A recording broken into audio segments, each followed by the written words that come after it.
it's difficult to reconstruct, but I was always drawing buildings for some reason as a child. And I remember drawing skylines, and then a bigger skyline behind the skyline, and then another bigger skyline, until there was no sky left in my drawing. So I had a perverse fascination, I guess, for the urban. I remember seeing pictures of New York in an encyclopedia or in an atlas, and the sheer scale and extremity of those conditions. I mean, I didn't grow up in very urban conditions at all. Just fascinated me. I mean, I was both horrified and fascinated, and somehow I think that's persisted until today. Then there was the part, I think, when I finally decided in the last classes of secondary school. And architecture is an interesting mix of, let's say, arts and science. And I wasn't really that good at either when I was at school. So it was an interesting hybrid. So I think the choice for architecture is partly, perhaps also even the product of an inability to choose between arts and science. My interest, I would say, is very, very broad. From the small scale to the very large scale, to scale so large that you can wonder whether you are still dealing with architecture. And I think over the years I've become less interested in architecture in terms of doing buildings and more interested in architecture at a larger or more metaphorical scale, I think, also where it has an interface with political choices in the extreme and the context in which it is produced.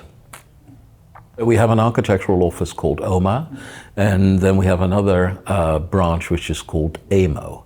And yes, it does some research, although I think many scientists would sort of be baffled by the research we do. It is a think tank, but also not really. I think it is simply the container of all the kinds of projects that you wouldn't typically expect an architect to do. So like the design of a European flag, like the proposal for a European energy grid, and all the kinds of things we've done.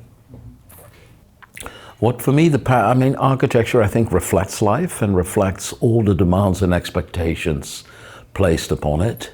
But I think architecture is also a terrific lens towards the complexities of life. You know, as an architect, you're incredibly dependent on the forces that shape architecture. So therefore, you have to postpone your opinion and your principled position about many things after you've satisfied your curiosity. And that is not to say that you can't have an opinion on things, but you can't engage with reality the way an artist would engage with reality, the way an opinion maker would engage with reality. You have to get to the bottom of things, and then somehow in this inextricable cocktail that is life, make something that works. And that kind of exposure to forces and often opposing forces, I think gives the architect a very interesting insight in life. I mean, most of my books are not about architecture. Most of my books are about the work of an architect, the experiences of an architect, of the world at large. And that, I think, fascinates me, that reciprocal relationship. I think there is a mentality more than a philosophy, and I think the mentality manifests over time through projects. And I must say, each project is done with a unique fascination for the situation at hand, for the clients at hand. Nevertheless, I think if I look back, there is a sort of weird coherence in all of them, almost a retroactive coherence, while there was never any ambition at coherence from the outset. And I think that type of coherence, one that emerges accidentally, goes deeper than any coherence which you kind of declare in advance, and then halfway through you have to find out that perhaps you were not as coherent as you said you would be. I mean, we make very, very little general proclamations about the world, about how things should be. I think in the current landscape of hyper-moralist architect, we have somehow maintained to be a more measured and acceptable and bearable voice. I mean, we don't preach, which I think is great, you know, with increasingly many architects turning into preachers, and very often preachers with very little to show for it. Well, I don't think that we don't have to solve things, or we don't have to do anything about things, or that we have to be indifferent about things. But I think there's a fundamental misunderstanding, increasing misunderstanding, as to what architecture is. Architecture is a marvel of the operational. Architecture is all about the how, and increasingly we make architecture about the what, and architects become a proclamational discipline. And ironically, the more it becomes a proclamational discipline, the less work architects have. I mean, Bernard Rudowski wrote this beautiful book, Architecture Without Architects. I think we're increasingly seeing a world of architects without architecture, you know, who are storyteller, opinion maker, a visionary, educator, anything but the architect that engages with the mainstream to create a better built environment. So we have preachers instead of practitioners, increasingly, and I don't think that is a very good trend. And that is also, in a way, what my last book tries to address. You know, the things like livability, sustainability, beauty, well-being, whatever. I mean, there's no architect who would want to be unlivable, ugly, unsustainable, wasteful, you name it. But I mean, these terms are so obvious that, you know, wasting any breath on them, it's almost like erecting a colossal monument to the obvious. It's about how clever you do it in a world that is the way it is, and often resists good intentions, and how do you get them through? I think that is the skill of the architect. He's the kind of master manipulator in somehow getting these things, sailing these things through all the forces that are in fact very, very resistant to making these things happen. I mean, we've been talking about sustainability ever since there is this, the blue marble photograph, ever since the Club of Rome. Earlier, and the more documents and the more reports and the more congresses are spent on it, the more debased the language becomes, and switch on any news channel and the environmental disasters get worse and worse and worse and more worrying, and there is an almost unfathomable contrast between our debased talk and our marginally adjusted business as usual and the real urgency of these things. So I mean, I think it might be good, I mean, to simply shut up and go about our business. The business is exactly the business it is. It is designing buildings. It is dealing with the built environment. It is making homes habitats for an ever-increasing number of people and making sure the planet doesn't go to shit in the meantime.